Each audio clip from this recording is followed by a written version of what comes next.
O Profeta, por Khalil Gibran. Canal Lei Conde.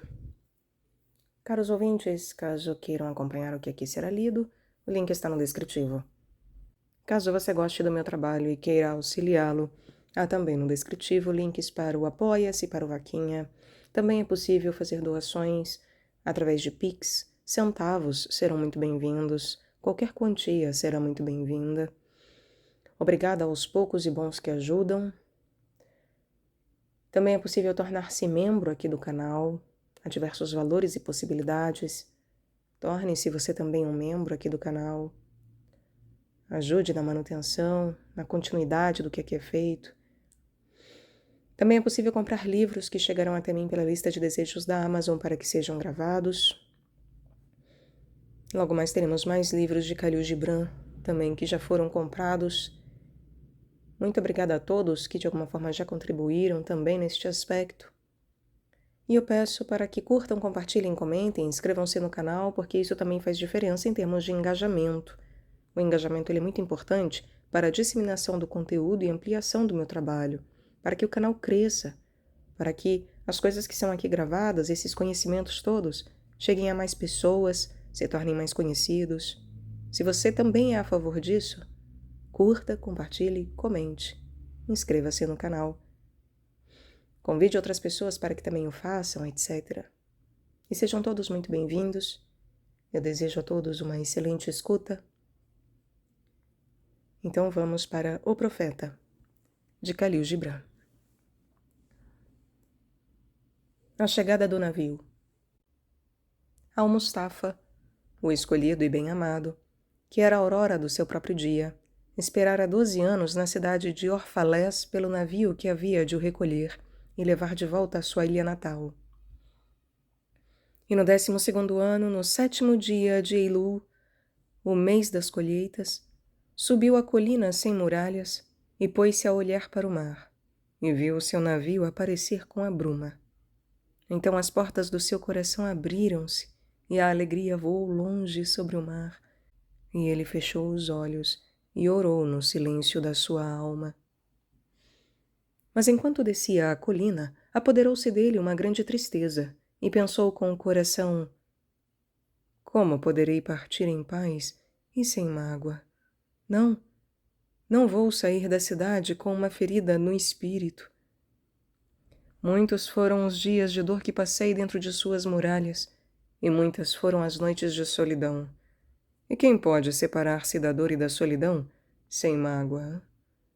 Espalhei demasiados fragmentos do espírito por estas ruas, e muitos são os filhos da nostalgia que caminham nus por estas colinas, e não posso afastar-me deles sem peso nem dor. Não é a roupa que hoje dispo, mas uma pele que arranco com as minhas próprias mãos. Não é um pensamento que deixo atrás de mim, mas um coração tornado doce pela fome e pela sede. No entanto, não posso demorar-me mais. O mar que chama todas as coisas, chama-me também, e tenho de embarcar. Pois ficar, embora as horas escaldem na noite, é gelar e cristalizar e perder-me numa forma. De bom grado levaria tudo o que aqui se encontra. Mas como o poderei fazer? Uma voz não pode transportar a língua e os lábios que lhe deram asas. Terei de procurar sozinho o etéreo. E solitária e sem ninho, a águia atravessará o sol. Quando chegou ao fundo da colina, voltou-se para o mar e viu o seu navio aproximar-se do porto, e na proa os marinheiros, os homens da sua pátria. E a sua alma gritou-lhes e ele disse: filhos da minha velha mãe, vós, cavaleiros das marés, quantas vezes velejastes nos meus sonhos. Agora apareceis no meu despertar, que é o meu sonho mais profundo. Pronto estou eu para ir, e a minha ânsia pelas velas desfraldadas aguarda o vento. Só respirarei mais uma vez neste ar imóvel, só mais um olhar de amor para trás. E então encontrar-me-ei entre vós, um marinheiro entre marinheiros. E enquanto caminhava, avistou ao longe homens e mulheres que saíam dos campos e das vinhas e se apressavam em direção aos portões da cidade. E ouviu as suas vozes chamarem-lhe o nome, gritando de campo para campo, anunciando uns aos outros a chegada do navio. E disse para consigo: será o dia da partida, o dia da reunião? E poderá em verdade ser dito que a minha noite foi a minha aurora? E que darei àquele que deixou a charrua a meio de um sulco? Ou àquele que fez parar a roda do seu lagar? Tornar-se-á o meu coração uma árvore carregada de frutos que eu possa reunir para lhes dar? E conseguirão os meus desejos fluir como uma fonte para que eu possa encher-lhes os cálices? Sou uma harpa que a mão dos poderosos pode tocar, ou uma flauta cujo sopro passa por mim? Sou aquele que procura os silêncios. E que tesouros encontrei nos silêncios que possa dispensar com confiança? Se este é o dia da minha colheita, em que campos espalhei a semente? E em que esquecidas estações? Se esta é verdadeiramente a hora em que erguerei a minha lanterna, não é a minha chama que lá irá arder. Erguerei a minha lanterna vazia e escura, e o guardião da noite enchê-la-á de petróleo, e a alumiá-la-á. Estas coisas disse ele em palavras, mas muito no seu coração ficou por dizer, porque ele próprio não podia falar do seu segredo mais profundo. E quando entrou na cidade, todos vieram ter com ele, e todos choravam a uma só voz. E os anciãos da cidade avançaram e disseram: não te apartes ainda de nós. Tu fostes o sol do meio-dia no nosso crepúsculo, e a tua juventude deu-nos sonhos para sonhar. Não és nenhum estranho entre nós, nem um hóspede, mas nosso filho eleito e adorado. Que os nossos olhos não sofram ainda por deixar de te ver. E os sacerdotes e sacerdotisas disseram-lhe: não deixe que as ondas do mar nos separem agora, e que os anos que passaste entre nós se transformem numa recordação. Caminhaste entre nós como um espírito, e a tua sombra tem iluminado os nossos rostos. Muito te temos amado, mas o nosso amor era sem palavras e coberto com véus, e agora grita bem alto e desvenda-se perante ti. É que o amor só conhece a sua profundidade na hora da separação. E outros chegaram e com ele falaram, mas ele não lhes respondeu. Limitou-se a curvar a cabeça. E aqueles que se encontravam perto viram as lágrimas caírem-lhe sobre o peito. E ele e os outros dirigiram-se para a grande praça frente ao templo. E do santuário saiu uma mulher que se chamava Almitra, e era vidente. E ele olhou-a com grande ternura, pois fora ela a primeira que acreditara nele quando estava na cidade, havia um só dia. E ela disse-lhe: profeta de Deus, na busca do Supremo, muito procuraste as distâncias do teu navio. E agora o teu navio chegou, e tu tens de ir. Profunda é a ânsia pela terra das tuas memórias e pelo paradeiro dos teus maiores desejos. E o nosso amor não te vai reter, nem as nossas necessidades te prenderão. E agora que vais partir, pedimos-te que fales conosco e nos reveles a tua verdade. E nós passá-la-emos aos nossos filhos, e eles aos filhos deles, e ela nunca morrerá. Na tua solidão observaste os nossos dias, e no teu despertar ouviste o choro e o riso do nosso sono. Agora revela-te a nós, e diz-nos o que te foi mostrado, e que existe entre o nascimento e a morte. E ele respondeu: povo de Orfalés, de que vos poderei falar, exceto daquilo que agora se está a passar nas nossas almas? Sobre o amor. Então Almitra disse: fala-nos do amor. E ele ergueu a cabeça e olhou para o povo, e caiu uma grande imobilidade sobre eles. E em voz poderosa ele disse: quando o amor vier ter convosco, seguros embora os seus caminhos sejam árduos e sinuosos, e quando as suas asas vos envolverem, abraçai-o, embora a espada oculta sob as asas vos possa ferir. E quando ele falar convosco, acreditai, embora a sua voz possa abalar os vossos sonhos como o vento do norte devasta o jardim. Pois o amor, coroando-vos, também vos sacrificará. Assim como é para o vosso crescimento, também é para a vossa decadência. Mesmo que ele suba até vós e acaricie os mais ternos ramos que tremem ao sol, também até as raízes ele descerá, e abaná-las-á, enquanto elas se agarram à terra.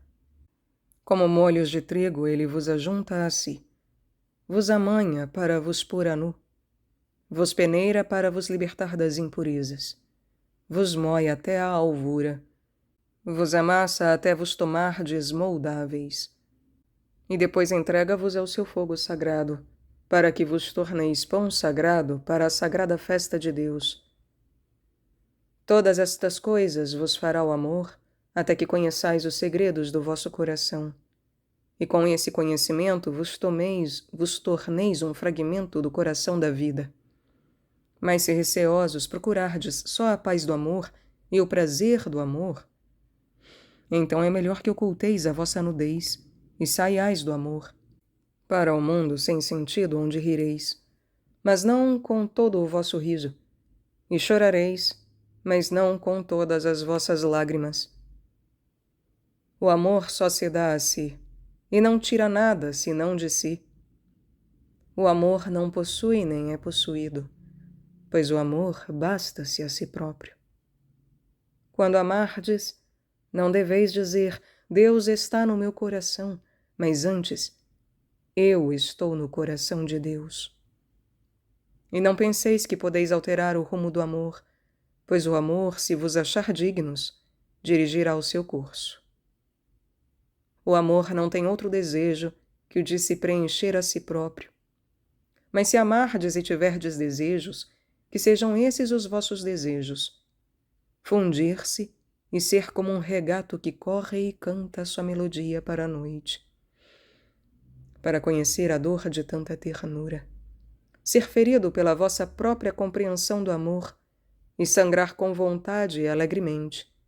Despertar de madrugada com um coração alado e dar graças por mais um dia de amor. Repousar ao fim da tarde e meditar sobre o êxtase do amor. Regressar à casa à noite com gratidão e depois adormecer com uma prece para os amados do vosso coração e um cântico de louvor nos vossos lábios. Sobre o casamento. Então Almitra falou novamente e disse, E quanto ao casamento, mestre? E ele respondeu dizendo, Nascestes juntos, e juntos ficareis para sempre. Estareis juntos quando as asas brancas da morte acabarem com os vossos dias. Estareis juntos mesmo na memória silenciosa de Deus. Mas que haja espaço na vossa união e que os ventos celestiais possam dançar entre vós.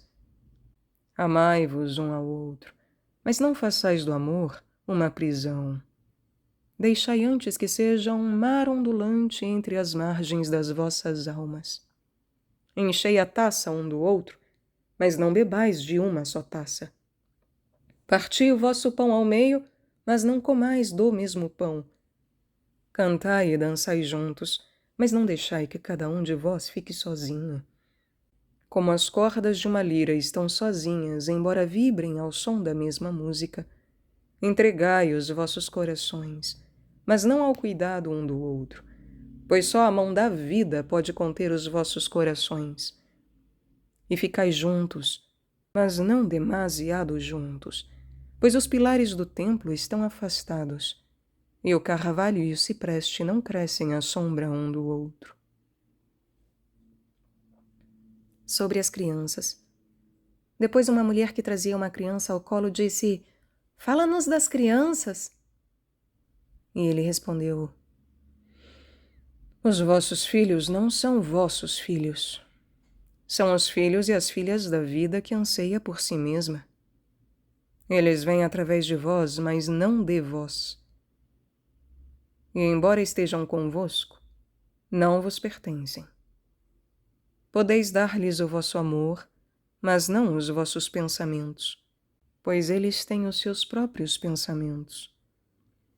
Podeis abrigar os seus corpos, mas não as suas almas, pois as suas almas vivem na casa do amanhã, que vós não podereis visitar nem em sonhos. Podereis tentar ser como eles, mas não tenteis torná-los como vós, pois a vida não anda para trás nem se detém no ontem. Vós sois os arcos de onde os vossos filhos, quais flechas vivas, serão lançados. O arqueiro vê o sinal no caminho do infinito, e ele com o seu poder faz com que as suas flechas partam rápidas e cheguem longe. Que a vossa inflexão na mão do arqueiro seja para a alegria, pois assim como ele ama a flecha que voa, também ama o arco que se mantém estável. Sobre a dádiva. Depois um homem rico disse: "Fala-nos da dádiva." E ele respondeu: "Dais muito pouco quando estais a dar o que vos pertence. Só quando vos dais a vós próprios é que estais verdadeiramente a dar. Pois o que são as vossas pertenças, senão aquilo que guardais com medo de necessitar amanhã? E amanhã? Que trará o amanhã ao cão prudente que vai enterrando ossos na areia, sem marcas, enquanto segue os peregrinos até a cidade santa? E o que é o medo da necessidade, senão a própria necessidade? Não é o receio da sede que sentis quando o vosso poço está cheio, da sede insaciável? Há aqueles que dão pouco do muito que têm, e fazem-no para conseguirem reconhecimento, e o seu desejo oculto torna as suas dádivas sem valor. E há aqueles que, tendo pouco, tudo dão. Esses são os que acreditam na vida e na magnificência da vida, e o seu cofre nunca está vazio. Há aqueles que dão com alegria, e essa alegria é a sua recompensa. E há aqueles que dão com dor, e essa dor é o seu batismo. E há aqueles que dão e não conhecem a dor ao dar, nem procuram alegria. Não dão para se sentirem virtuosos. Dão, tal como no vale a murta exala o seu perfume para o espaço. É através das mãos desses que Deus fala, e por detrás dos seus olhos que ele sorri para a terra. É bom dar quando vos é pedido, mas é melhor dar se vos pedirem só através da compreensão. E para o que tem as mãos abertas, a busca daquele que vai receber é uma alegria maior do que dar. E o que podereis conservar? Tudo o que possuís será um dia dado. Por isso dai agora que a época da dádiva pode ser vossa, e não dos vossos herdeiros. Dizeis muitas vezes: eu daria, mas só a quem o merecesse. As árvores do vosso pomar não dizem isso, nem os rebanhos nas pastagens. Eles dão para poder viver, pois não dar é perecer. Aquele que é merecedor das suas noites e dos seus dias é com certeza merecedor de tudo. E aquele que mereceu beber do oceano da vida merece encher a taça no vosso ribeiro. E que deserto maior haverá do que aquele que assenta na coragem e na confiança de receber? E quem sois vós para que os homens se desnudem e exponham o seu orgulho, para que os possais ver nus e com o orgulho a descoberto? Certificai-vos primeiro de que sois dignos de dar e de ser instrumento da dádiva. Pois, na verdade, é a vida que dá a vida, enquanto vós, que vos considerais dadores, não passais de testemunhas. E vós, os que recebeis, e todos recebeis, não carregueis o fardo da gratidão, pois estareis a colocar um jugo sobre vós e sobre aquele que dá. Erguei-vos antes juntamente com o que dá, sobre essas dádivas, como se elas fossem asas. Porque ter demasiada consciência da vossa dívida é duvidar da generosidade daquele que tem a terra de coração livre como mãe e Deus como pai. Sobre a comida e a bebida.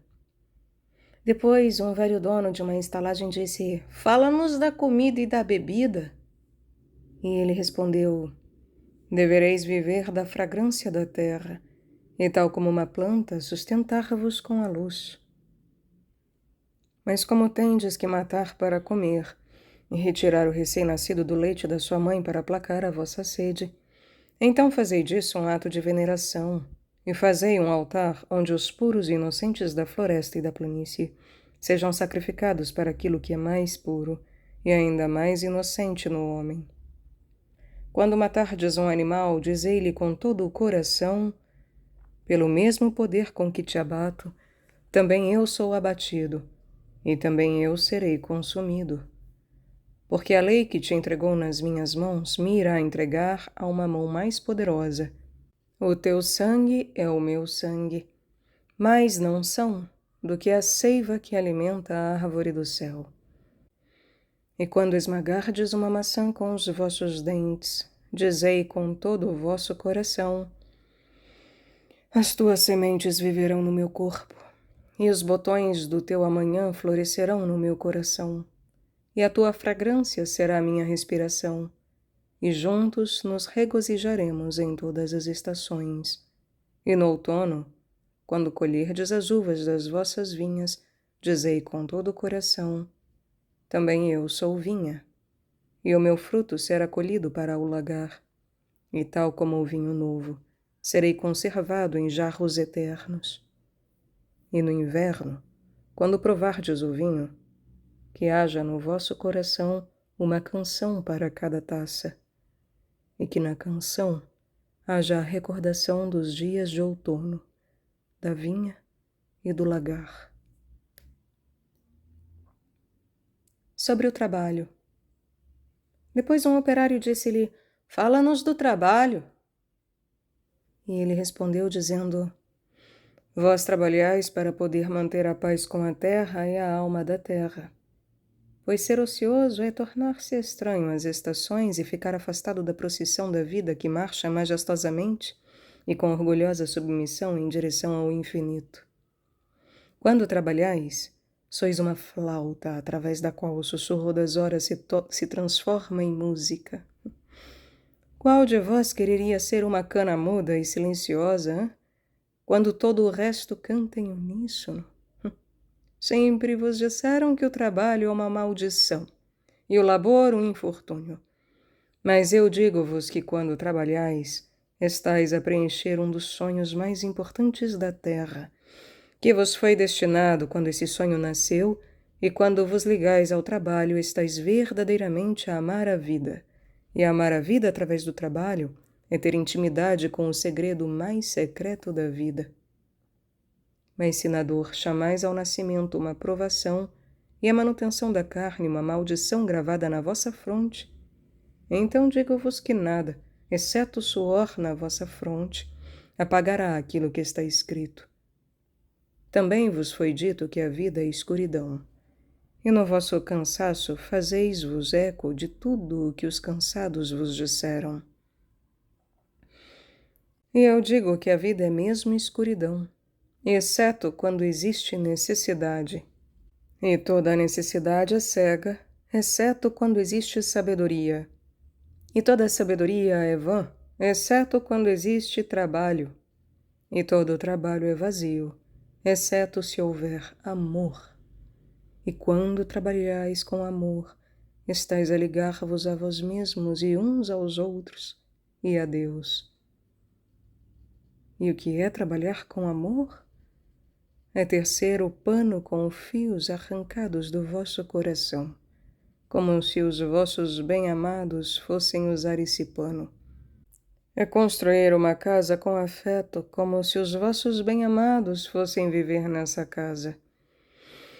É semear sementes com ternura e fazer a colheita com alegria, como se os vossos bem-amados fossem comer a fruta.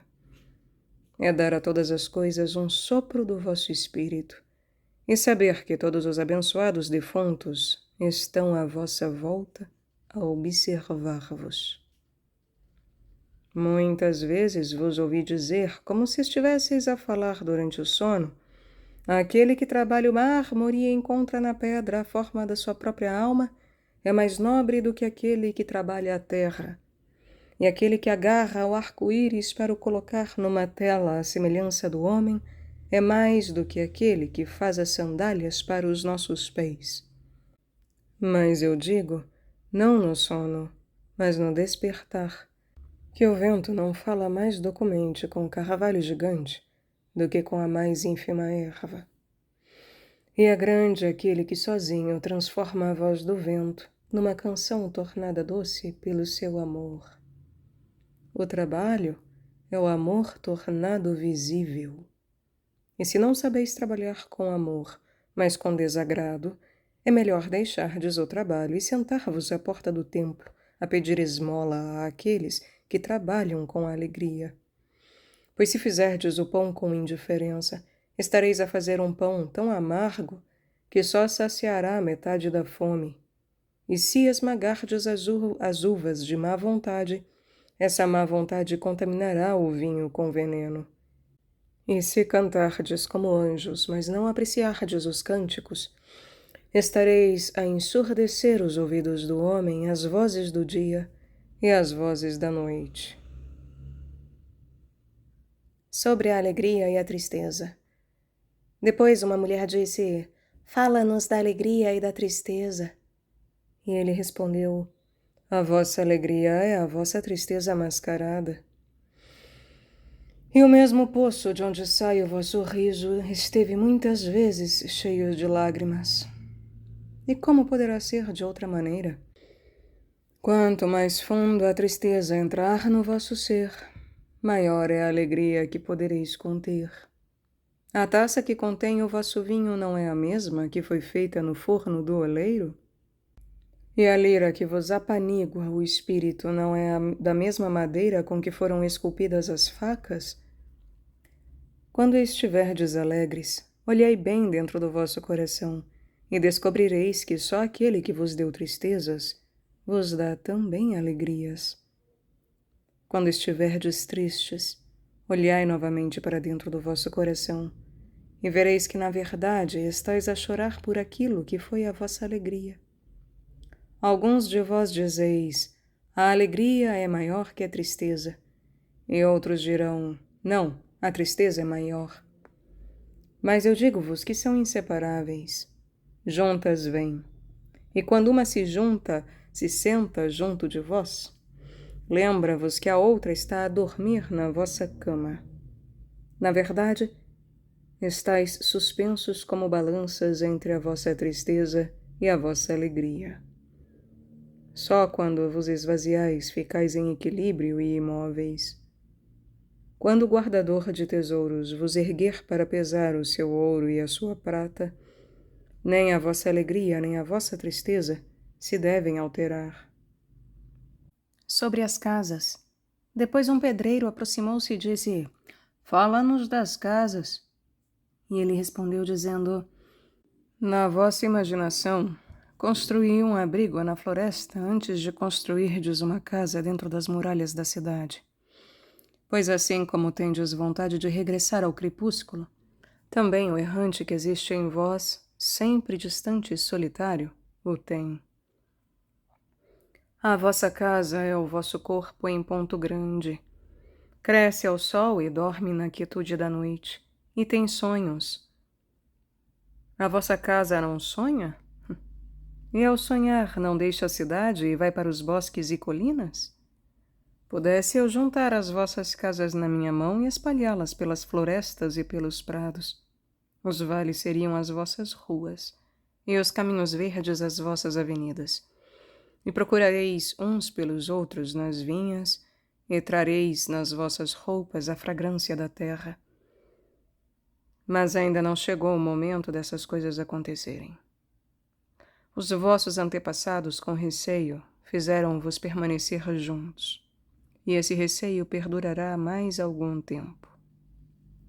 Mais algum tempo, e as muralhas da vossa cidade separarão os vossos lares dos vossos campos.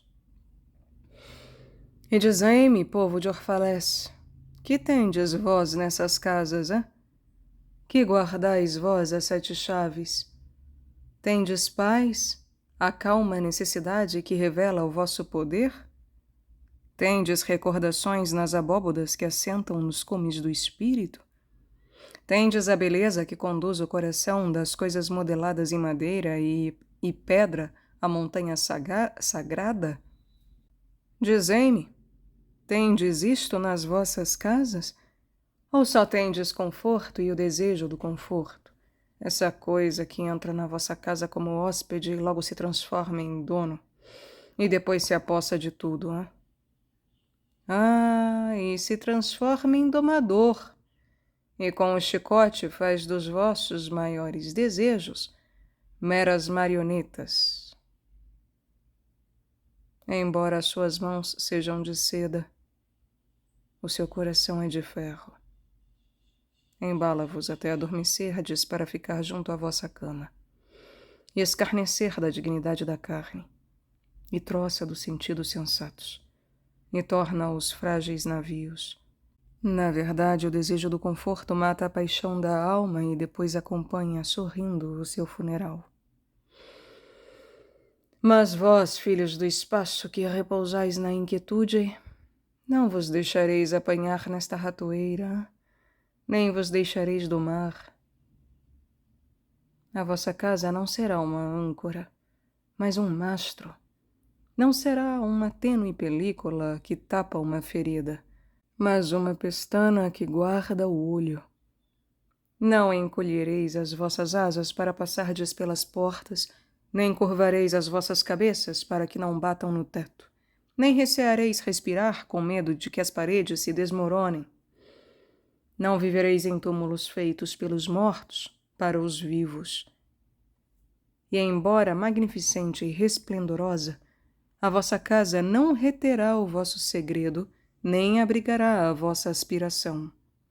Pois aquilo que é ilimitado em vós habita a mansão do céu, cuja porta é a neblina matinal e cujas janelas são os cânticos e os silêncios da noite. Sobre as roupas. O tecelão disse, fala-nos das roupas. E ele respondeu, as vossas roupas ocultam muito da vossa beleza. No entanto, não ocultam a fealdade. E embora procureis no vestuário a liberdade da privacidade, podereis encontrar nele grilhetas. Pudesseis vós enfrentar o sol e o vento com mais pele e menos vestuário, pois o sopro da vida está na luz do sol e a mão da vida no vento. Alguns de vós dizeis, foi o vento do norte que teceu as roupas que vestimos. E eu digo, sim, foi o vento do norte, mas a vergonha era o seu ofício, e o amolecimento dos tendões o seu tear. E depois de acabar o seu trabalho, foi-se rir para a floresta. Não esqueçais que a modéstia é um escudo contra o olho do impuro. E quando o impuro deixa de o ser, que será a modéstia, hein? Se não um entrave do espírito?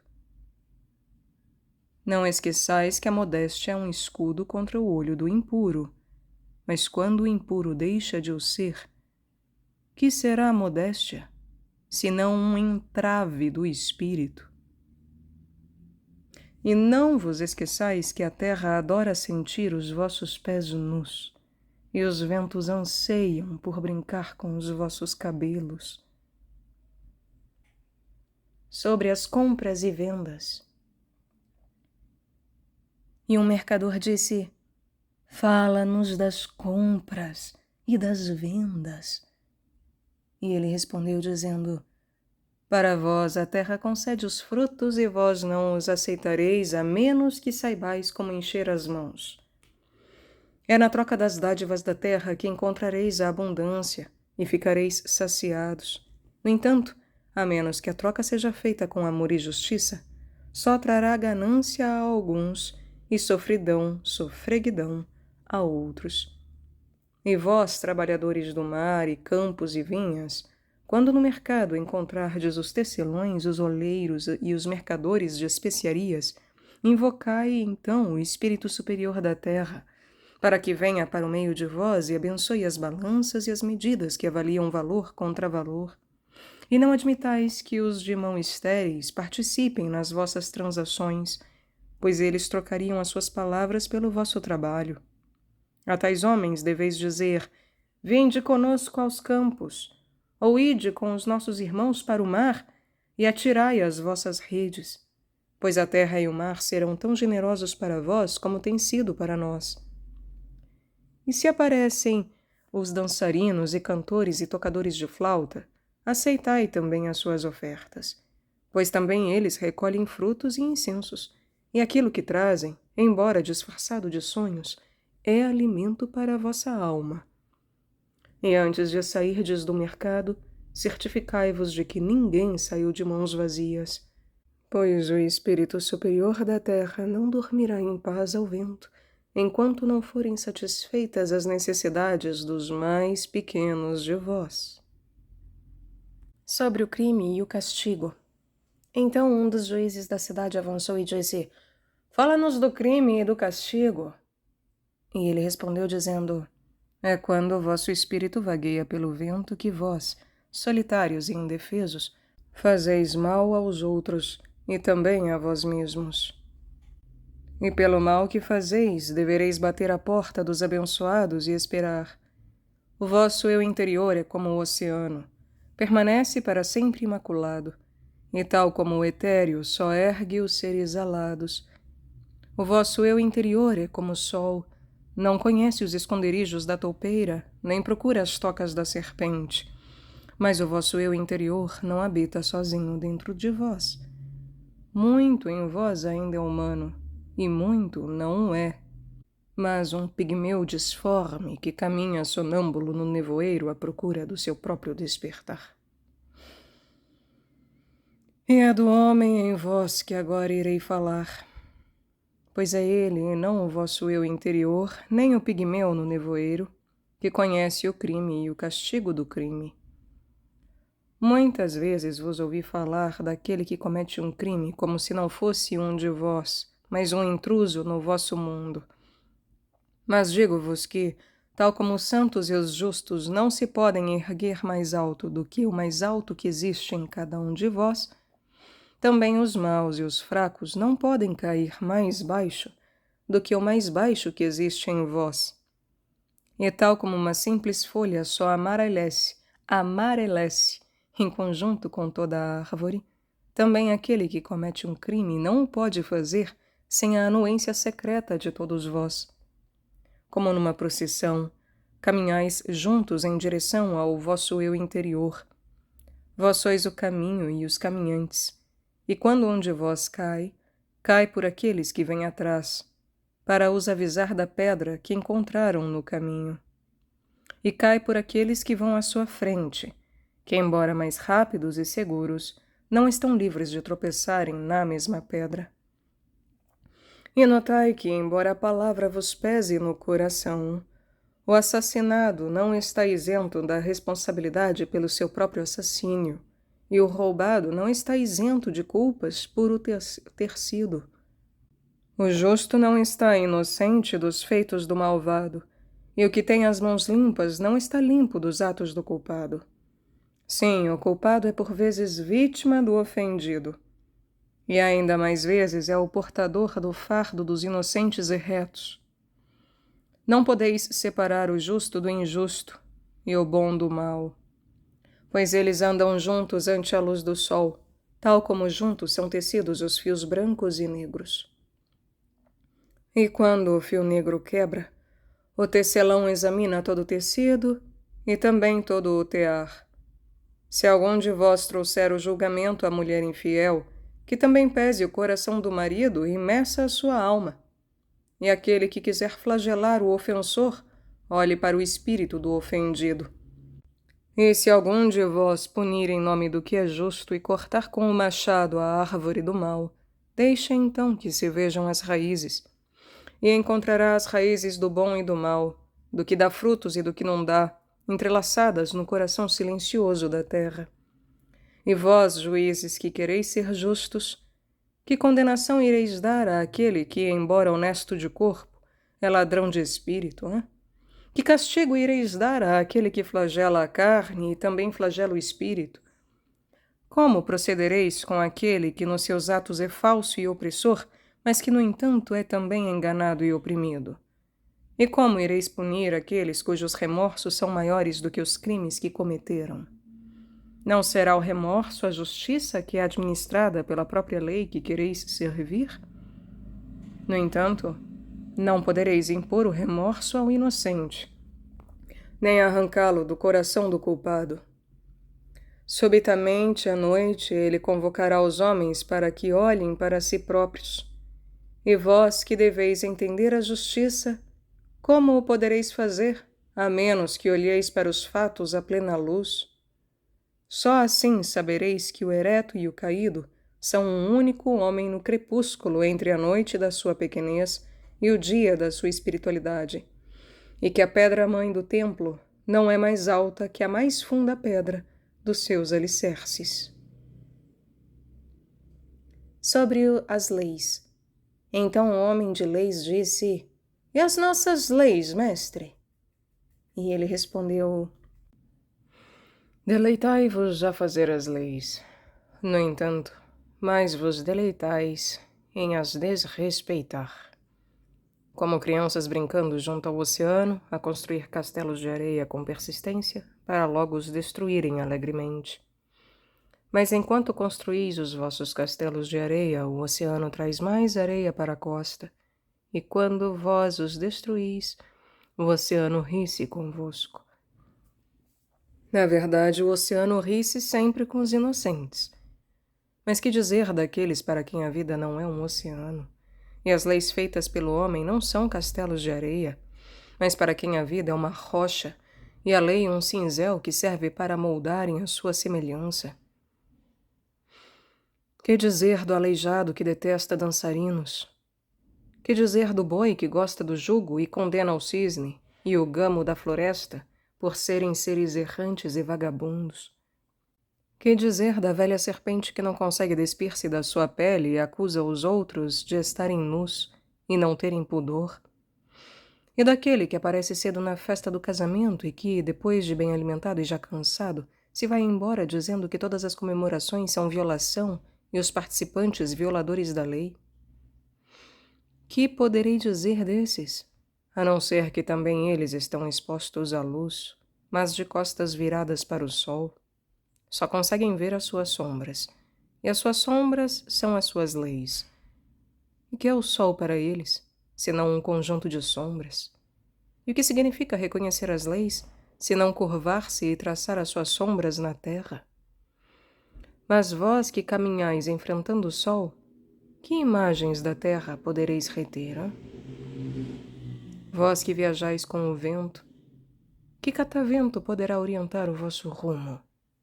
Que lei do homem vos prenderá se quebrais o vosso jugo longe da porta da prisão?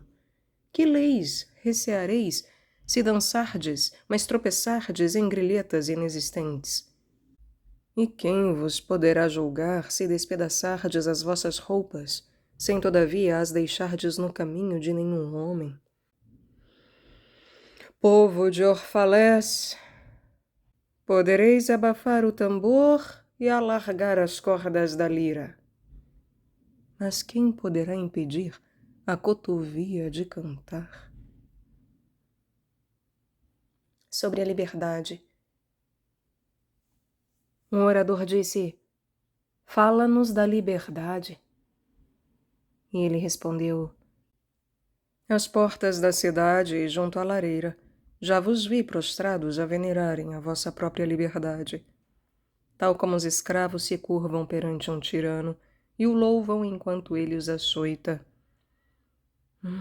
No bosque do templo e à sombra da cidadela, já vi os mais livres de entre vós usarem a liberdade como grilhetas. E o meu coração sangrou por dentro. Pois só se pode ser livre quando o desejo de encontrar a liberdade se tornar a vossa porta, e quando deixardes de falar de liberdade como objetivo e plenitude. Sereis verdadeiramente livres, não quando os vossos dias não tiverem uma preocupação, nem as vossas noites necessidades ou mágoas, mas quando estas coisas rodearem a vossa vida, e vós vos ergais acima delas, despidos e libertos. E como vos podereis erguer para lá dos dias e das noites, a menos que quebreis as cadeias que, na aurora do vosso conhecimento, apertastes à volta do entardecer? Na verdade, aquilo a que chamais liberdade é a mais forte das cadeias, embora os seus aros brilhem à luz do sol e vos ofusquem a vista. E o que é isso, senão fragmentos do vosso próprio ser de que vos libertareis para vos tornardes livres? Se se trata apenas de uma lei injusta que quereis abolir, que ireis abolir, essa lei foi escrita com a vossa mão apoiada na vossa fronte. Não podereis apagá-la queimando os livros das leis, ou lavando as frontes dos vossos juízes, embora despejeis o mar sobre eles. E se há um déspota que ireis destronar, certificai-vos primeiro de que o trono erigido dentro de vós também é destruído. Pois como pode um tirano mandar sobre os livres e os orgulhosos, se não exercendo a tirania sobre a liberdade deles e sufocando-lhes o orgulho? E se trata de uma preocupação que quereis fazer desaparecer, essa preocupação foi escolhida por vós, e não imposta. E se há um receio que quereis afastar, a origem desse receio reside no vosso coração, e não na mão daquele que receiais. Na verdade, todas as coisas se movem dentro do vosso próprio ser, em constante e meia união, o desejado e o receado, o repugnante e o atraente, o perseguido e o de quem quereis escapar. Estas coisas movem-se dentro de vós como luzes e sombras, aos pares, agarradas. E quando a sombra se desvanece e deixa de ser, a luz que resta torna-se sombra para uma nova luz. Por isso a vossa liberdade, quando perde as cadeias, torna-se ela própria uma cadeia de maior liberdade. Sobre a razão e a paixão. E a sacerdotisa voltou a falar e disse: Fala-nos da razão e da paixão. E ele respondeu dizendo: A vossa alma é muitas vezes um campo de batalha, em que a vossa razão e o vosso julgamento estão em guerra contra a vossa paixão e o vosso apetite. Pudesse eu ser o pacificador da vossa alma e transformaria a discórdia e a rivalidade dos vossos elementos numa união e melodia. Mas como poderia fazer, a menos que vós também fosseis pacificadores, amantes de todos os vossos elementos? A vossa razão e a vossa paixão são o leme e as velas da vossa alma navegante. Se um de vós navegar e as velas se partirem, só podereis andar à deriva ou ficar imóveis no meio do mar, pois a razão só por si é uma força confinante, e a paixão não controlada é uma chama que arde provocando a sua própria destruição. Por isso deixai a vossa alma exalar a vossa razão até o auge da paixão, de forma a poder cantar, e deixai que ela oriente a vossa paixão com razão, de forma a que vossa paixão possa viver através da sua ressurreição diária, e qual fênix, renascer das próprias cinzas. Eu comparo o vosso julgamento e o vosso apetite com 2 hóspedes queridos que recebeis na vossa casa. Com certeza não ireis favorecer um mais que o outro, pois aquele que o fizer perderá o amor e a confiança dos 2. Entre as colinas, quando vos sentais à sombra fresca dos brancos álamos, desfrutando da paz e serenidade dos campos e prados distantes, deixai o vosso coração dizer silenciosamente: Deus repousa na razão. E quando vier a tempestade, e o vento forte assolar a floresta, e a trovoada e os relâmpagos proclamarem a majestade do céu, deixai que o vosso coração diga: Deus move-se na paixão. E uma vez que sois um sopro na esfera de Deus e uma folha na floresta de Deus, também vós deveis repousar na razão e mover-vos na paixão. Sobre a dor. E uma mulher falou e disse: Fala-nos da dor. E ele respondeu: A vossa dor é o quebrar da concha que envolve a vossa compreensão. Assim como o caroço da fruta tem de fender-se para que seu coração fique exposto ao sol, também vós deveis conhecer a dor. E se conseguisseis maravilhar-vos com os milagres diários da vossa vida, a vossa dor não vos pareceria menos intensa do que a vossa alegria. E aceitareis as estações do vosso coração, tal como a vez aceite as estações que passam sobre os vossos campos, e passareis com serenidade os invernos das vossas mágoas. Muita da vossa dor é escolhida por vós. É a poção amarga com a qual o médico dentro de vós cura o vosso interior doente. Por isso confiai no médico, e bebei o seu remédio em silêncio e tranquilidade, pois a sua mão, embora dura e pesada, é guiada pela mão terna do invisível. E o cálice que ele vos dá, embora possa queimar os vossos lábios, foi feito com o gesso que o oleiro umedeceu com as suas lágrimas sagradas. Sobre o autoconhecimento. Então o homem disse: fala-nos do autoconhecimento.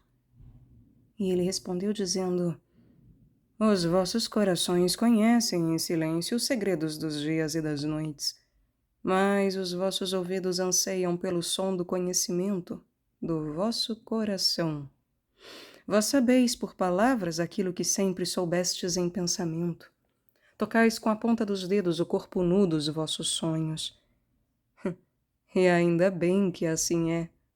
A nascente oculta de vossa alma deve erguer-se e correr a murmurar para o mar, e o tesouro das vossas profundezas infinitas será revelado perante os vossos olhos. Mas que não haja medidas para pesar o vosso tesouro desconhecido, e não procureis as profundezas do vosso conhecimento com limites, pois o ser em si não tem limites, nem medidas. Não digais, encontrei a verdade, mas antes, encontrei uma verdade. Não digais, encontrei o caminho para a alma, mas antes, encontrei a alma a seguir o meu caminho. Pois a alma percorre todos os caminhos. A alma não percorre uma linha, nem cresce como um caniço. A alma desvenda-se a si própria como um lótus de incontáveis pétalas. Sobre o ensino. Depois um professor disse: fala-nos do ensino. E ele respondeu: ninguém vos poderá revelar nada que já não esteja meio adormecido na aurora do vosso conhecimento. O professor que caminha na sombra do templo, entre os seus discípulos, não dá a sua sabedoria, mas antes a sua fé e amor. Se for realmente sábio, não vos convida a entrar na casa da sua sabedoria, mas antes vos conduz ao limiar do vosso próprio espírito. O astrônomo pode falar-vos do seu entendimento do espaço, mas não vos pode dar o seu entendimento. O músico pode cantar-vos o ritmo do espaço, mas não vos pode dar o ouvido que faz parar o ritmo, ou a voz que dele faz eco. E aquele que é versado na ciência dos números pode falar-vos de pesos e medidas, mas não pode levar-vos até lá.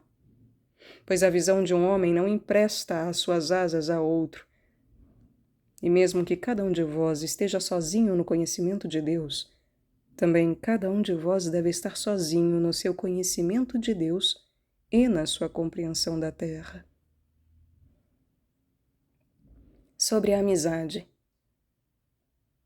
E um jovem disse: fala-nos da amizade. E ele respondeu dizendo: o vosso amigo é a resposta às vossas necessidades. Ele é o campo que cultivais com amor e colheis com gratidão. E é o vosso apoio e o vosso abrigo. Pois ides até ele com fome e procurai para terdes paz. Quando o vosso amigo fala livremente, vós não receais o não, nem retendes o não. E quando ele está calado, o vosso coração não deixa de ouvir o coração dele, pois na amizade todos os pensamentos, todos os desejos, todas as esperanças nascem e são partilhadas sem palavras, com alegria. Quando vos separais de um amigo, não fiqueis em dor, pois aquilo que mais amais nele tornar-se-á mais claro com a sua ausência, tal como a montanha, para quem a escala, é mais nítida à vista da planície. E não deixeis que haja outro propósito na amizade que não o aprofundamento do espírito, pois o amor que só procura a revelação do seu próprio mistério não é amor, mas uma rede lançada que só apanha o que não é essencial. E deixai que o que de melhor há em vós seja para o vosso amigo.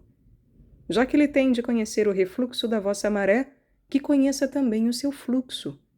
Pois para que serve o vosso amigo, se só o procurais para matar o tempo? Procurai-o também para viver, pois ele preencher-vos-á os desejos, mas não o vazio. E na doçura da amizade que haja alegria, e a partilha de prazeres, pois é nas pequenas coisas que o coração encontra a frescura da sua manhã. Sobre a conversa, então o erudito disse: Fala-nos da conversa. E ele respondeu dizendo: Vós falais quando deixais de estar em paz com os vossos pensamentos. E quando já não conseguis lidar com a solidão do vosso coração, viveis com os lábios, e o som é uma diversão e um passatempo. E em muita da vossa conversa o pensamento fica amordaçado, pois o pensamento é um pássaro do espaço que uma gaiola de palavras pode abrir as asas, mas não pode voar. Há muitos de entre vós que procurais a conversa com medo de estar de sozinhos. O silêncio da solidão revela aos vossos olhos os vossos eus despidos, e eles querem escapar. E há aqueles que falam, e sem conhecimento ou premeditação revelam uma verdade que nem eles próprios entendem. E há aqueles que têm a verdade dentro de si, mas não a dizem por palavras. E é no seio destes que o espírito habita em silêncio rítmico. Quando encontrais o vosso amigo na rua ou no mercado, deixai que o vosso espírito conduza aos vossos lábios e dirija a vossa língua. Deixai que a voz dentro da vossa voz fale ao ouvido do seu ouvido, pois a sua alma guardará a verdade do vosso coração, tal como se guarda o sabor do vinho. Quando já se esqueceu a cor e já não temos a taça. Sobre o tempo. E um astrônomo disse: Fala-nos do tempo. E ele respondeu: Se dependesse de vós, mediríeis o imedível e o incomensurável. Ajustaríeis a vossa conduta e até dirigiríeis o rumo do vosso espírito de acordo com as horas e as estações. Do tempo faríeis um ribeiro em cuja margem vos sentaríeis a vê-lo fluir. No entanto, o intemporal em vós está consciente do intemporal da vida e sabe que o ontem não é senão a memória do hoje e o amanhã é o sonho de hoje. E aquele que dentro de vós canta e contempla habita ainda dentro dos limites daquele primeiro momento que espalhou as estrelas no firmamento. Quem dentre vós não sente que a sua capacidade para amar é ilimitada?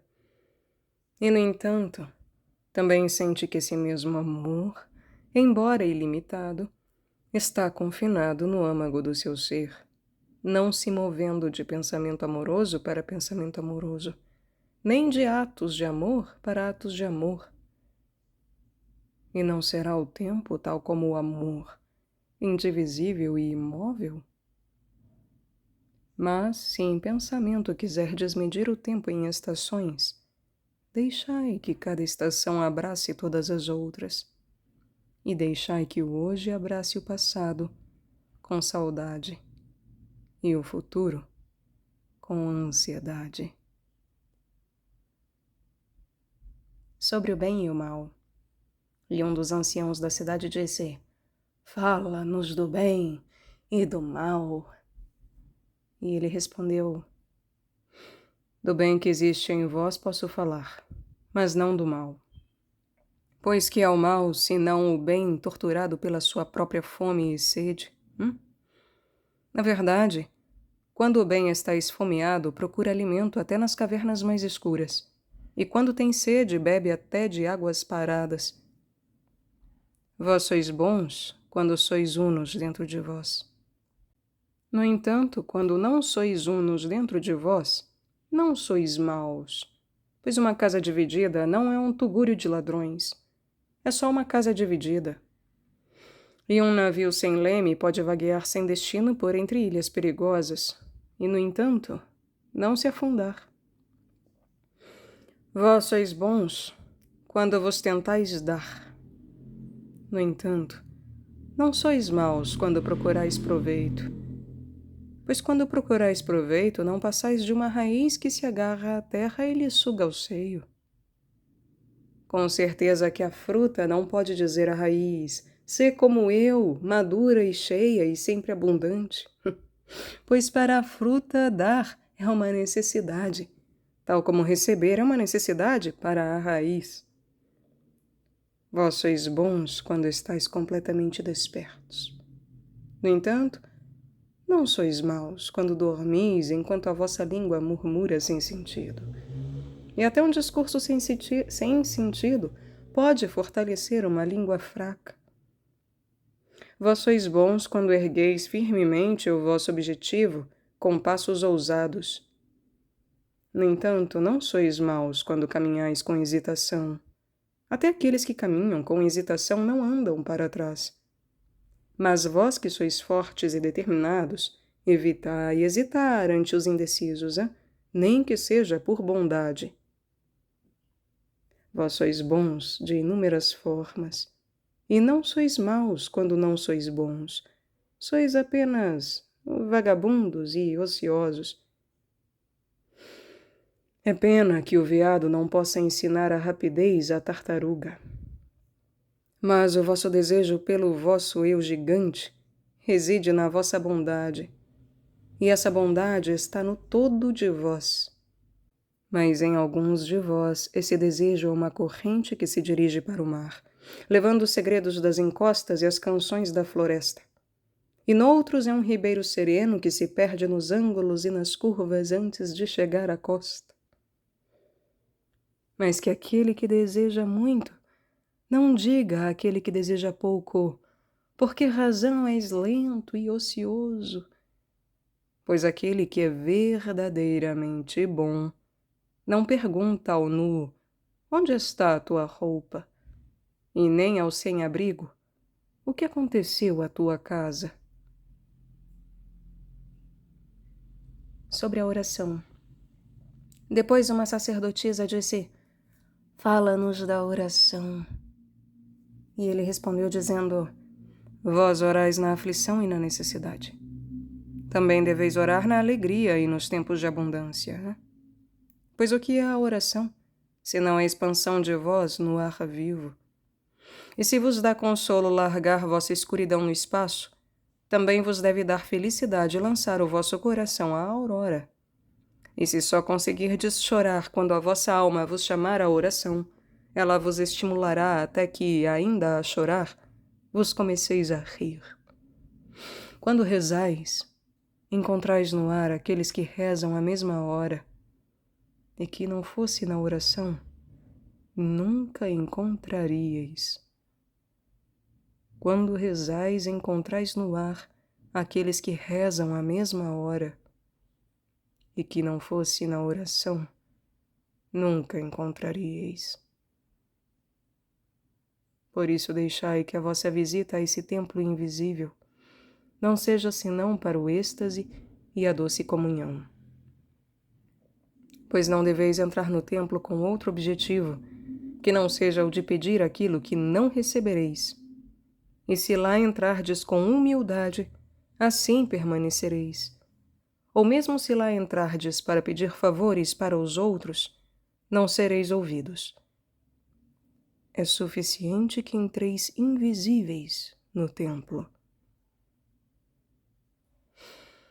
Eu não vos posso ensinar a orar por palavras.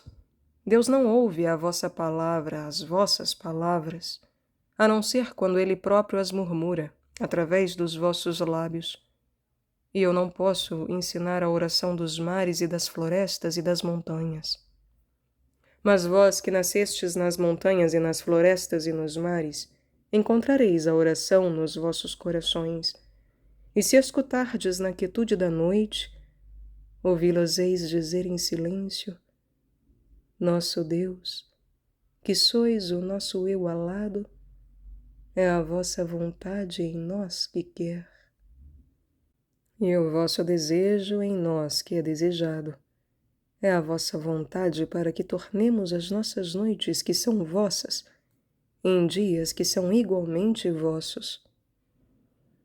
Não vos podemos pedir, pois conheceis os nossos desejos antes de nós próprios nascermos. Vós sois o nosso desejo, e em dar-nos mais de vós, dais-vos todo. Sobre o prazer. Então um eremita que visitava a cidade uma vez por ano avançou e disse: Fala-nos do prazer. E ele respondeu dizendo: O prazer é uma canção de liberdade, mas não é a liberdade. É o desabrochar dos vossos desejos, mas não é os seus frutos. É um chamamento profundo para as alturas, mas não é profundo nem alto. É o encarcerado a ganhar asas, mas não é o espaço que o circunda. Sim, na verdade, o prazer é uma canção de liberdade, e bem gostaria que a cantasseis com todo o vosso coração. No entanto, não percais os vossos corações nos cânticos. Alguma da vossa juventude procura o prazer como se isso fosse tudo, e esses são julgados e punidos. Eu não os julgaria, nem puniria. Gostaria que empreendessem a busca, pois eles encontrarão prazer, mas não só. 7 são as suas irmãs, e a mais insignificante delas é mais bela que o prazer. Nunca ouviram a história do homem que cavava a terra para encontrar raízes e descobriu um tesouro? E alguns de vós mais velhos recordam os prazeres com remorsos, como erros cometidos quando estavam bêbados. Mas o remorso só obscurece o espírito e não o castiga. Deveriam lembrar-se dos prazeres com gratidão, tal como fariam após uma colheita no verão. No entanto, se os conforta sentir o remorso, deixai-os confortarem-se. E há entre vós aqueles que não são nem suficientemente jovens para empreender a busca, nem suficientemente velhos para se lembrarem.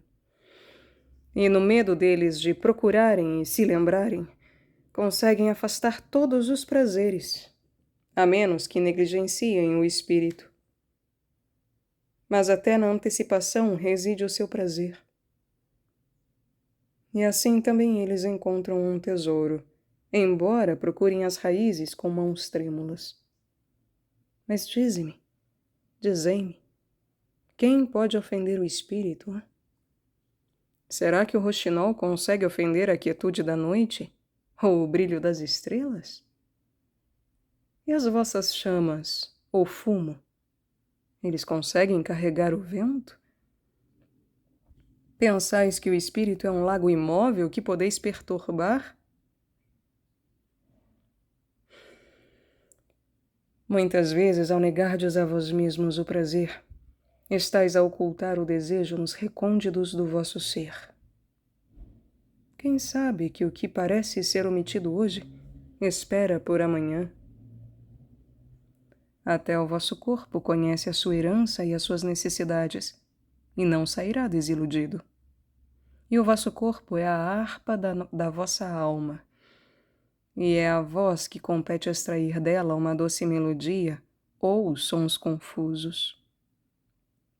E no vosso coração perguntais: como distinguiremos o que é bom no prazer do que não é?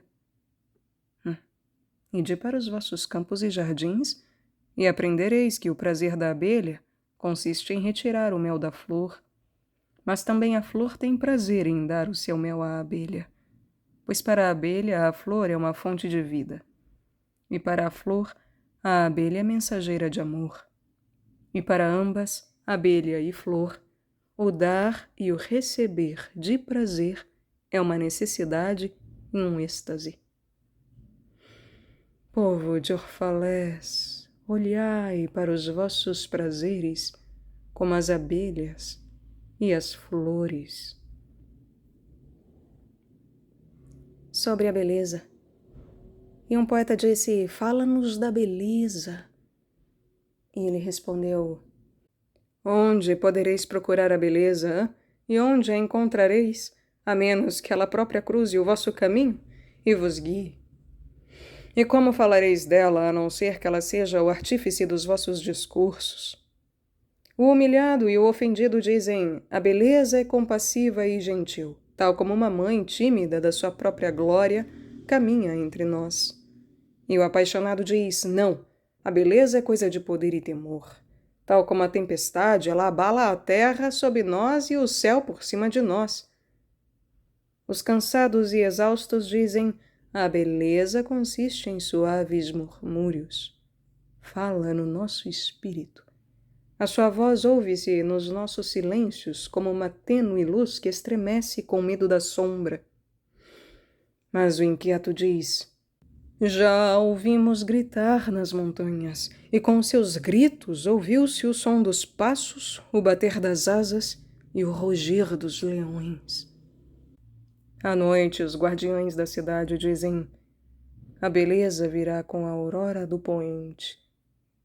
E ao meio-dia, os caminhantes dizem: vimo-la debruçada sobre a terra nas janelas do pôr-do-sol.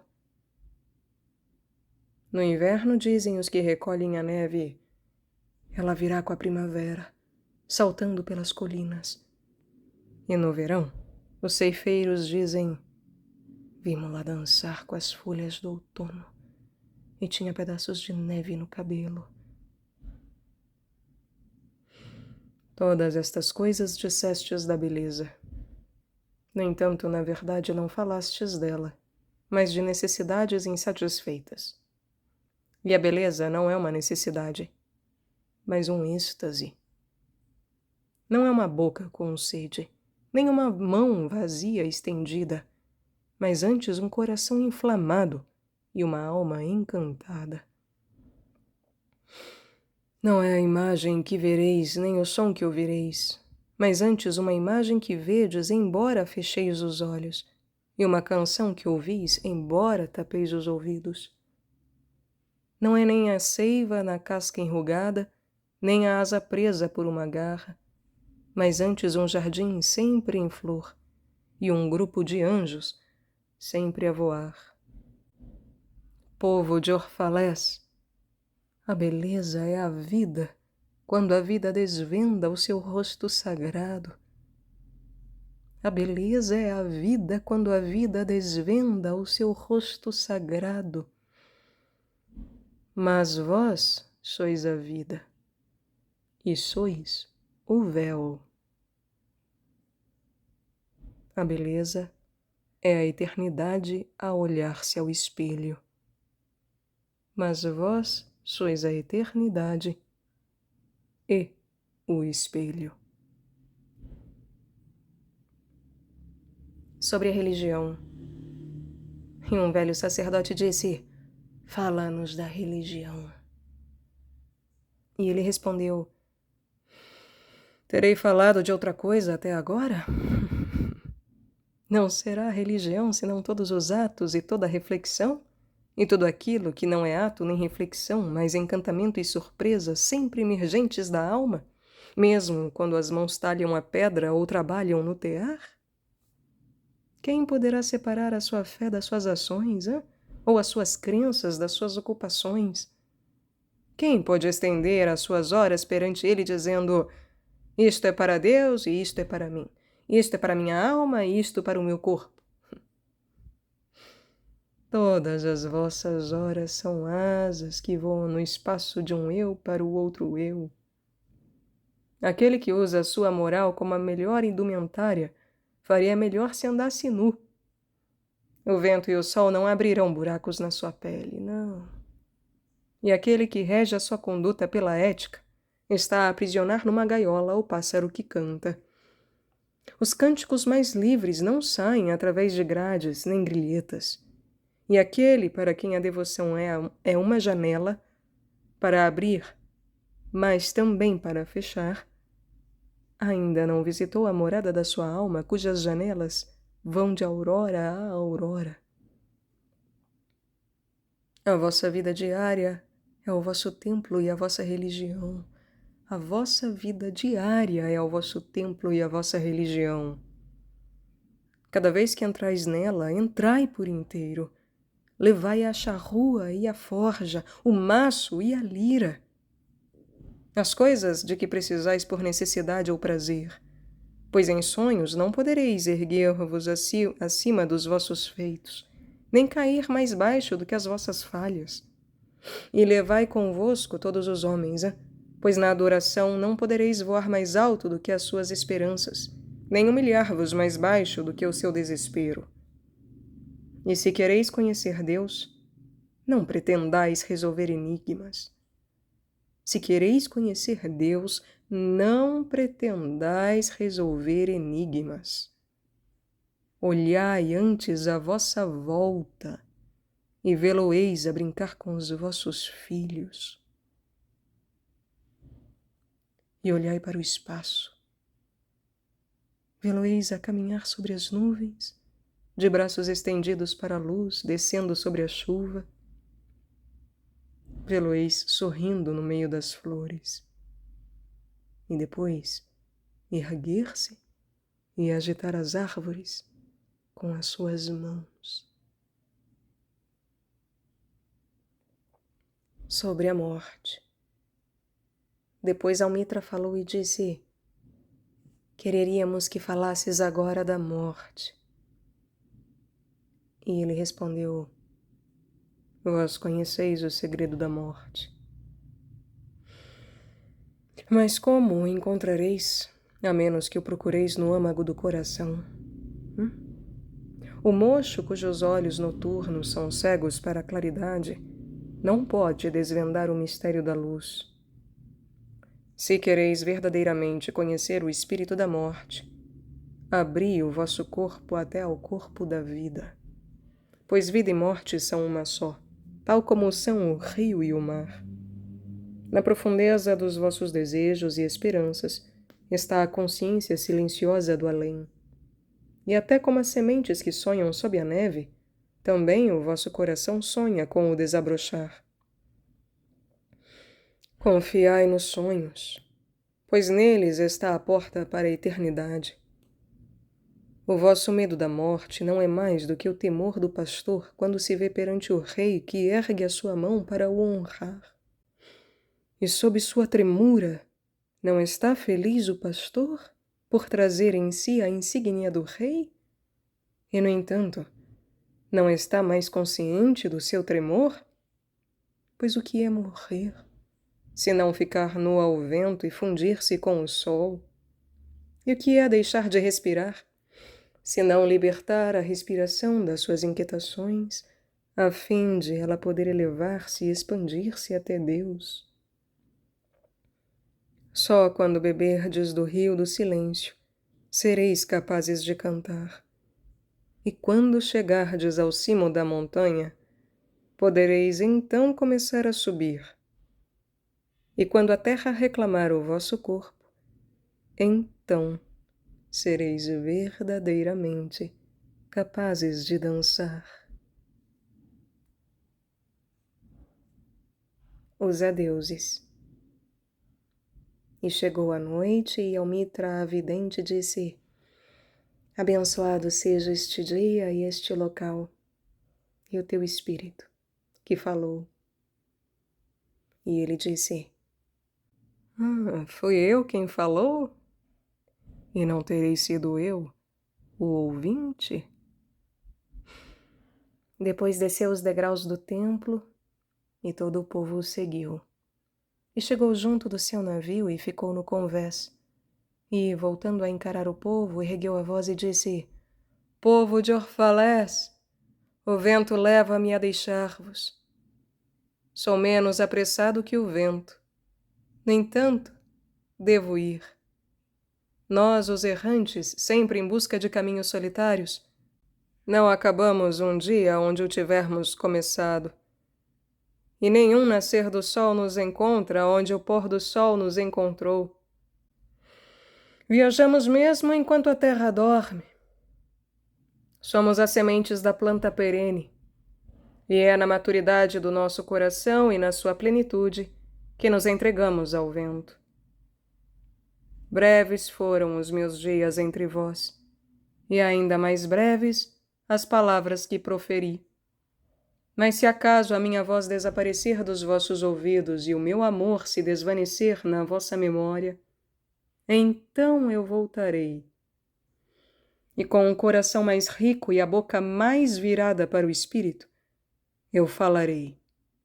Sim, eu voltarei com a maré, e embora a morte me possa esconder e o grande silêncio envolver-me, na mesma procurarei a vossa compreensão, e não será em vão essa procura. Se aquilo que eu disse é verdade, essa verdade revelar-se-á claramente e em palavras mais perceptíveis para o vosso pensamento. Vou com o vento, povo de Orfalés, mas não vou no vazio. E se este dia não é o preenchimento dos vossos desejos e do meu amor, então deixai que seja uma promessa para outro dia. As necessidades do homem mudam, mas não o seu amor, nem o desejo de que o seu amor satisfaça as suas necessidades. Ficai a saber que, do grande silêncio, eu voltarei. A neblina que se desvanece de madrugada, deixando o orvalho nos campos, erguer-se-á e juntar-se-á numa nuvem que cairá como chuva. E eu tenho sido como a neblina. Na quietude da noite caminhei pelas vossas ruas e o meu espírito entrou nas vossas casas, e o bater dos vossos corações esteve no meu coração, e a vossa respiração sobre o meu rosto. E conheci-vos a todos. Sim, conheci as vossas alegrias e tristezas, e no vosso sono, os vossos sonhos foram os meus sonhos. E muitas vezes fui entre vós um lago entre as montanhas. Refletia em vós os cumes e as encostas, e até os vossos pensamentos e desejos. E ao meu silêncio chegou o riso das vossas crianças e os desejos dos vossos jovens. E quando chegarem ao fundo de mim, os riachos e ribeiros não deixaram de cantar. Mas ainda algo mais doce do que o riso e maior do que o desejo veio até mim. Foi aquilo que há de infinito em vós. Foi o homem ilimitado, feito de células e tendões. Aquele em cujo canto está toda a vossa música, que mais não é do que uma palpitação silenciosa. É no homem infinito que sois infinitos. E foi ao contemplá-lo que vos contemplei e vos amei. Pois que distância pode atingir o amor que não fica na vasta esfera? Que visões, que expectativas e que presunções podem erguer-se acima desse voo? Tal como um carvalho gigante coberto por rebentos de macieira, é o homem infinito em vós. O seu poder liga-vos à terra, a sua fragrância eleva-vos ao espaço, e na sua durabilidade, vós sois imortais. Foi-vos dito que sois fracos como o mais fraco elo de uma corrente. Isto é só meia verdade. Também sois fortes como o seu elo mais forte. Avaliar-vos pelo mais pequeno feito é julgar o poder do oceano pela fragilidade de sua espuma. Julgar-vos pelas vossas falhas é culpar as estações pela sua inconstância. Ah, vós sois como um oceano, e embora navios de grande porte aguardem a maré nas vossas costas, vós, no entanto, tal como o oceano, não as podeis apressar. E tal como as estações, também vós, no vosso inverno, negais a vossa primavera, No entanto, a primavera que repousa em vós sorri meio adormecida e não fica ofendida. E não penseis que digo estas coisas para que digais uns aos outros: ele louvou-nos, só viu o bem em nós.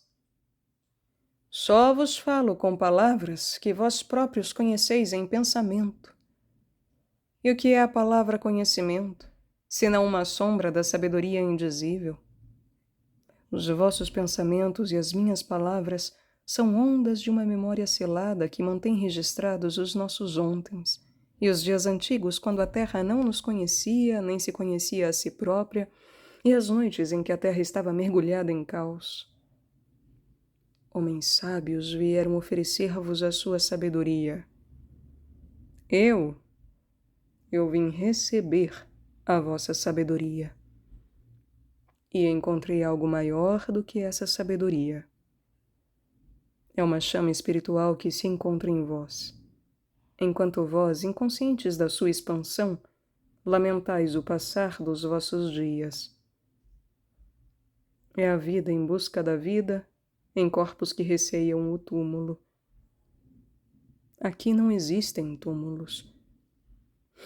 Estas montanhas e planícies são um berço e uma escada. Cada vez que passardes pelo campo onde repousam os vossos antepassados, olhai bem, e ver-vos-eis a vós próprios e as vossas crianças a dançarem de mão dada. Na verdade, muitas vezes sois felizes, sem o saberdes. Outros há que vieram ter convosco e a quem, por vos terem feito promessas douradas, destes riqueza e poder e glória. Eu dei-vos menos que uma promessa, e no entanto fostes bem mais generosos comigo. Destes-me a minha mais profunda sede da vida. Não existe maior dádiva para um homem do que aquela que transforma todas as suas metas em lábios ardentes e a vida numa fonte. E é aqui que está a minha honra e a minha recompensa, pois quando eu vier beber a fonte, encontrarei a água viva, também sedenta, e beber-me-á enquanto eu a beberei. Alguns de vós chamaram-me orgulhoso e tímido para receber as vossas oferendas. Sou, na verdade, demasiado orgulhoso para receber dinheiro, mas não dádivas. E embora tenha comido bagas no meio das colinas, enquanto vós teríeis preferido que me sentasse ao vosso lado e dormido à porta do templo, quando me teríeis acolhido de bom grado no vosso lar, no entanto, não foi o vosso carinhoso interesse pelos meus dias e pelas minhas noites que tornou os alimentos doces na minha boca e encheu o meu sono de visões? Por tudo isso, eu vos abençoo. Vós dais tudo, sem saber que estais a dar. Na verdade, a bondade que se olha ao espelho transforma-se em pedra, e uma boa ação que se chama a si mesma belos nomes torna-se uma praga. E alguns de vós chamastes-me distante, embriagado com a minha própria solidão. E dissestes: ele fala com as árvores da floresta, mas não com os homens. Ele senta-se sozinho no topo das colinas e olha cá para baixo para a cidade. A verdade é que subi as colinas e andei por locais remotos. Como poderia ter-vos visto, se não de uma grande altura ou de uma grande distância? Como se pode estar perto, se não se estiver longe? E outros de entre vós chamaste-me, não por palavras, e dissestes-me: forasteiro, forasteiro, amante das alturas inacessíveis, por que vives nos cumes onde as águias fazem os ninhos, hein? Por que procuras o inatingível? Que tempestades apanhas com a tua rede? E que diáfanos pássaros caças no céu? Vem, e se é um de nós. Desce e acalma a tua fome com o nosso pão e a tua sede com o nosso vinho.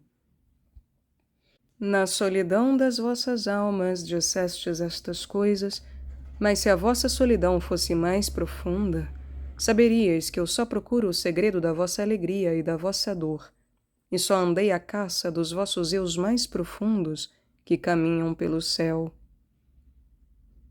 Mas o caçador também foi a presa, pois muitas das minhas flechas saíram do arco só para procurarem o meu peito.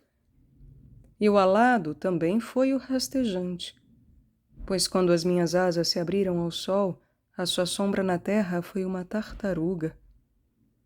E eu, o crente, também fui o descrente.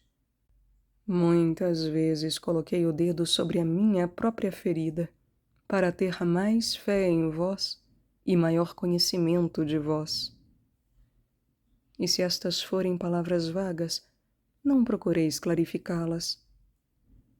Vago e nebuloso é o início de todas as coisas, mas não o seu fim. E eu gostaria que me lembrasseis como um princípio. A vida e tudo o que vive é concebido no nevoeiro e não no cristalino. E quem sabe que o cristalino não é senão o nevoeiro em decadência?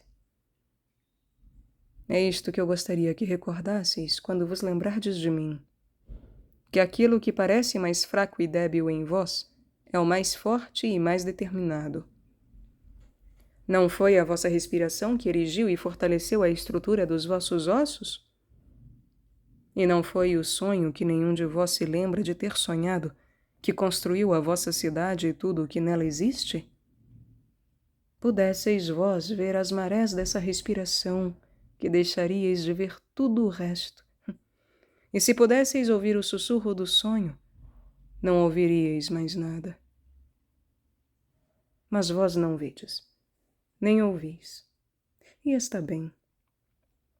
O véu que cobre os vossos olhos será erguido pelas mãos que o teceram, e o gesso que vos enche os ouvidos será quebrado pelas mãos que o moldaram, e vós vereis, e ouvireis.